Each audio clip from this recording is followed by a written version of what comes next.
सबसे पहले बात T20 वर्ल्ड कप की। T20 वर्ल्ड कप का इनेकाद अमेरिका और वेस्ट इंडीज में हो रहा है। डेलिस पहुंचकर एक दिन आराम करने वाले कौमी क्रिकेटर्स T20 वर्ल्ड कप के लिए अपनी तैयारियों का आगाज आज से करेंगे। पाकिस्तान टीम का T20 वर्ल्ड कप में पहला मैच अमेरिका के खिलाफ 6 जून को होगा। पाक भारत टाकरा 9 जून को होगा।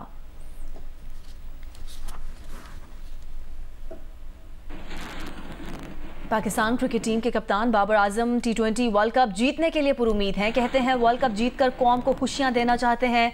पीसीबी पॉडकास्ट में गुफ्तगू करते हुए कप्तान बाबर आजम का कहना है कि अमेरिका में खेलना एक मुख्तलिफ तजुर्बा होगा। सबकी नज़रें पाक भारत मैच पर होती हैं। प्रेशर गेम है, आसाब पर काबू रखेंगे तो चीज़ें आसान हो जाती हैं। बाबर आजम ने कहा कि मेगा इवेंट में सिर्फ भारत के खिलाफ मैच नहीं बल्कि तमाम मैचेस अहम हैं। सब टीमों के खिलाफ यकसा खेलना पड़ता है, किसी को आसान नहीं लिया जा सकता। पिछले 2 T20 वर्ल्ड कप में बहुत करीब आकर ना जीत पाने का अफसोस है, इस बार जीतना है। बाबर आजम का कहना था कि वो जाती रिकॉर्ड के लिए नहीं खेलते, उनकी अव्वलीन तरजीह पाकिस्तान टीम है। बाबर ने मजीद कहा कि टीम का माहौल बहुत अच्छा है, सबका मकसद एक है, वर्ल्ड कप जीतना। T20 वर्ल्ड कप के इफ्तिताही मैच में अमेरिका ने कनाडा को 7 विकेटों से शिकस्त दे दी। 195 रन का हदफ अमेरिका ने 14 गेंदें कबल हासिल कर ली।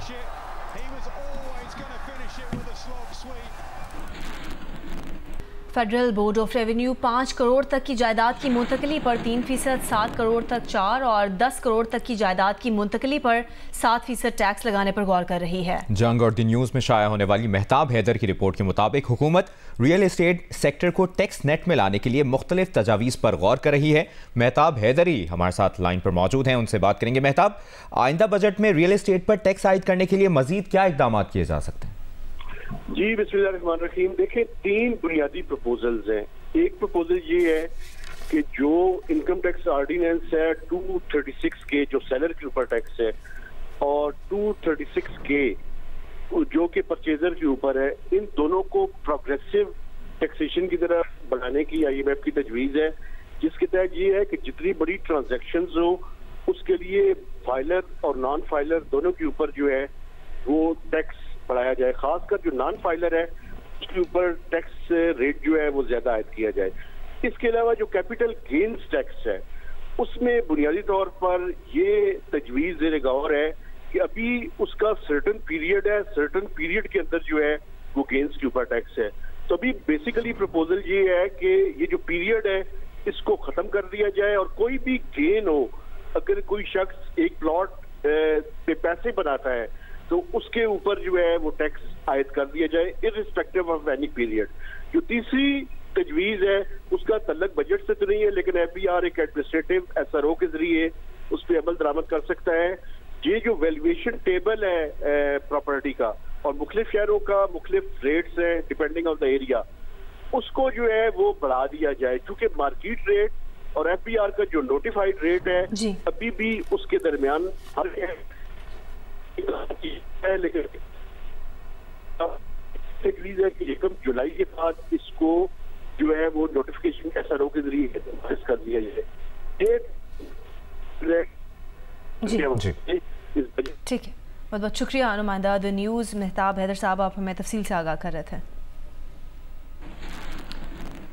और अभी आपको बताएं, कराची के इलाके गुलशन इकबाल ब्लॉक 7 में डकैती के दौरान एक शख्स के कत्ल की वीडियो सामने आ गई। मकतूल की शनाख्त 27 साल के इत्तका के नाम से हुई है। मकतूल केमिकल इंजीनियर और निजी कंपनी में मुलाजमत करता था। इत्तका को बेकरी से घर जाते हुए डाकुओं ने रोका और मुज़ाहमत पर फायरिंग कर दी। डाकू मकतूल शहरी से मोबाइल फ़ोन, नकदी और मोटरसाइकिल भी लूट कर फरार हो गए। जराइम के खिलाफ नाकिस कारकर्दगी पर SHO गुलशन इकबाल को मुअत्तल कर दिया गया। महकमाना कार्रवाई के अहकाम दिए गए हैं।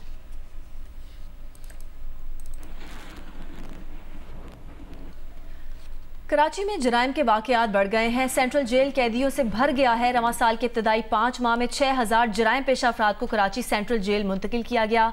सबसे ज्यादा 1371 मुल्जिमान अप्रैल के महीने में सेंट्रल जेल भेजे गए। इसी पर बात करते हैं। रोजनामा जंग कराची के नुमाइंदे मतलूब हुसैन ने हमें ज्वाइन किया। मतलूब, कहिएगा, शहर में अमनो अमान के क़याम के लिए जेलों के भरने के अलावा क्या इकदाम किए जा रहे हैं? जी बहुत शुक्रिया। देखें, रवां साल जब स्ट्रीट क्राइम की वारदातों में इजाफा देखने में आया, दूसरी तरफ हमने पुलिस को भी कार्रवाइयाँ करते हुए देखा और इन कार्रवाइयों के दौरान रवां साल इब्तिदाई 5 माह के दौरान 6000 से ज़ायद कराची में कैदी जो सिर्फ सेंट्रल जेल कराची में कैद किए गए। और इनमें जो सबसे ज्यादा जो कैदी कैद किए गए अप्रैल के महीने में 1371, इसी तरह से मार्च के महीने में 1287 कैदियों को सेंट्रल जेल मुंतकिल किया गया। फरवरी के महीने में 1029 मुल्जिमान को सेंट्रल जेल कराची मुंतकिल किया गया। जनवरी में 1195 मुल्जिमान को कराची सेंट्रल जेल मुंतकिल किया गया। ठीक है, ये तमाम तर इंफॉर्मेशन सामने आई है। मतलूब हुसैन, बहुत शुक्रिया, आपने अपडेट किया। मुल्क के बेशतर हिस्सों में गर्मी के बाइस मामूलात ज़िंदगी शदीद मुतासिर हैं। कुछ इलाकों में तो दर्जा हरारत 50 डिग्री से भी तजावुज़ कर गया है। महकमे मौसमियात के मुताबिक आइंदा चंद घंटों में मुल्क के बेशतर इलाकों में मौसम गर्म, जबकि जनूबी इलाकों में शदीद गर्म रहने के साथ गर्द आलूद हवाएं चलने का इम्कान है। सिंध, पंजाब और बलूचिस्तान में शदीद गर्मी बरकरार है। दूसरी तरफ बिजली की गैर एलानिया बंदिश ने अवाम को बेहाल कर दिया है। लोड शेडिंग के बायस बर्फ कम मिकदार में बन रही है, जिसकी वजह से फरोख्त करने वालों ने कीमत में इजाफा कर दिया है। शदीद गर्मी और हीट वेव से बचाव के लिए शरबत के स्टॉल्स भी जगह जगह काफी तादाद में नजर आ रहे हैं। उधर वादी कश्मीर में मौसम खुशगवार है और मौसम से लुत्फ उठाने के लिए सयाहों की आमद जारी है। महकमा मौसमियात का कहना है कि मुल्क के बेशतर हिस्सों में मौसम आज भी गर्म है, जबकि गिलगित बल्तिस्तान, शुमाली बलूचिस्तान और बालाई खैबर पख्तूनख्वा में आज कहीं कहीं बारिश मुतवक्के है। जिना अस्पताल लाहौर की लॉन्ड्री मशीनें बंद हो गई हैं। गंदे और इस्तेमाल शुदा कपड़ों के ढेर लग गए हैं। ऑपरेशन थिएटर्स में भी इस्तेमाल शुदा मरीजों के गाउन, ऑपरेशन थिएटर्स की चादरों और दीगर कपड़ों के अंबार लग गए हैं। नुमाइंदा जियो न्यूज़ उमर फरवा हमारे साथ मौजूद है। उमर फरवा, वज़ीर सेहत पंजाब का क्या कहना है इस मामले पर? जी, वज़ीर सेहत सलमान रफीक जो है उनका ये कहना है कि जो हॉस्पिटल की लॉन्ड्री मशीनें हैं वो खराब हो गई हैं और इसके लिए हम आउटसोर्स करने जा रहे हैं। जिना हॉस्पिटल की जो लॉन्ड्री मशीनें कई रोज से बंद हैं और यही वजह है कि कपड़ों का गाउन, थिएटर्स की जो चादरें हैं और दीगर सामान है उसका काफी अंबार जो है ना वो लॉन्ड्री मशीन वाली जगह पे लगा हुआ है। और इसके अलावा बात मामला है। उम्मे फरवा, आपने इस बारे में तफसीलन आगाह किया, शुक्रिया। यूरोपीय यूनियन ने गिलगित बल्तिस्तान में हुनर के फ़रोग के यूथ स्किल डेवलपमेंट प्रोग्राम और तवानाई में इजाफे की एनर्जी प्लस प्रोग्राम का आगाज कर दिया है। यूथ स्किल तरक्याती प्रोग्राम के तहत टेक्निकल और वोकेशनल स्कूल्स में बेहतर सहूलियात, तरबियत याफ्ता स्टाफ और मार्केट डिमांड के मुताबिक निसाब फराहम किया जाएगा। एनर्जी प्लस प्रोग्राम के तहत गिलगित बल्तिस्तान और चित्राल की देही आबादी को साफ तवानाई मिलेगी। तवानाई की पैदावार, तरसील और तकसीम में सरमायाकारी के जरिए मुतबादिल एनर्जी पर मुस्तकिली को फरोग दिया जाएगा। 3.5 लाख अफराद मुस्तफीद होंगे। इस सिलसिले में मुनक्कदा तकरीब से खिताब करते हुए वजीर आला गिलगित बल्तिस्तान हाजिर गुलबर खान ने कहा कि मंसूबे समाजी और इक्तिसादी तरक्की के लिए अहम होंगे। यूरोपीय यूनियन की सफीर डॉक्टर रीना ने कहा कि मंसूबे का मकसद सिर्फ तरक्की नहीं बल्कि लोगों और कम्युनिटीज को बाख्तियार बनाना है। जर्मन सिफारत खाने की डॉक्टर सेबेस्टियन ने कहा कि इन इक़दामात से गिलगित बल्तिस्तान के लोगों के लिए रास्ता खुलेगा कि वो खित्ते की माशी तरक्की से मुस्तफीद हों और इसमें अपना हिस्सा डालें। मीरपुर खास मैंगो फेस्टिवल में आमों के अलावा एक मुनफरिद और भारी भरकम फल कटहल भी मौजूद है जो आम तौर पर मार्केट में दस्तयाब नहीं, इसलिए ज़्यादा तौर पर लोगों को इसके बारे में इल्म नहीं है। मज़ीद बताएंगे जियो न्यूज़ के नुमाइंदे मोहम्मद खालिद।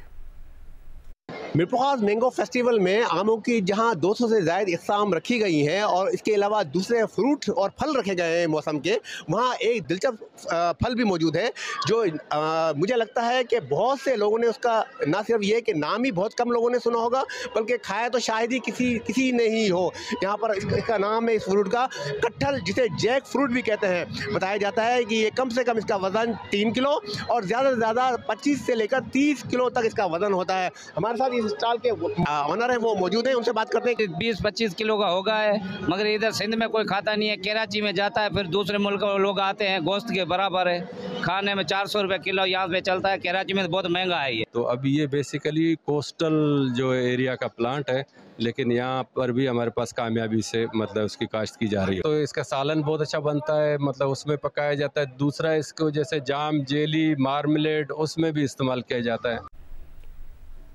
हमा जहत फनकार, फिल्म और ड्रामा इंडस्ट्री में इंस्टीट्यूट की हैसियत रखने वाले तलत हुसैन की याद में आर्ट्स काउंसिल कराची ने तकरीब का एहतमाम किया। मारूफ फनकारों ने लेजेंड अदाकार के साथ गुजरे वक्त की यादें ताज़ा की।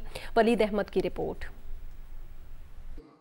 तलत हुसैन की खामोशी भी कलाम करती थी। फिल्म, टीवी और स्टेज के फनकारों के लिए वो इंस्टीट्यूट की हैसियत रखते थे। एक अहद तमाम हुआ।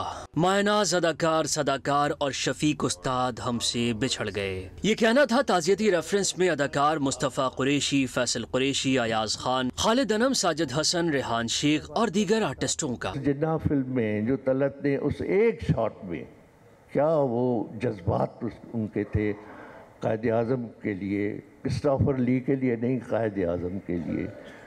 क्रिस्टोफर ली भी परेशान हो गया होगा कि ये कहाँ से टकर गया। इतने बड़े लोगों के साथ अगर आप खड़े होकर उनके साथ एक तस्वीर भी बना लेते हैं तो आप अपने आप को बहुत खुशनसीब समझते हैं। प्ले कर रहे थे रशीद मैकेनिक को पता था, मैं पागल बना हुआ था उसमें। तो मुझे नहीं पता, मैंने किस उन्होंने डांगरी पहनी हुई थी, मैंने वो डांगरी निकाली तो कहते ये क्या है? मैंने कहा सर मैं तो पागल हूँ।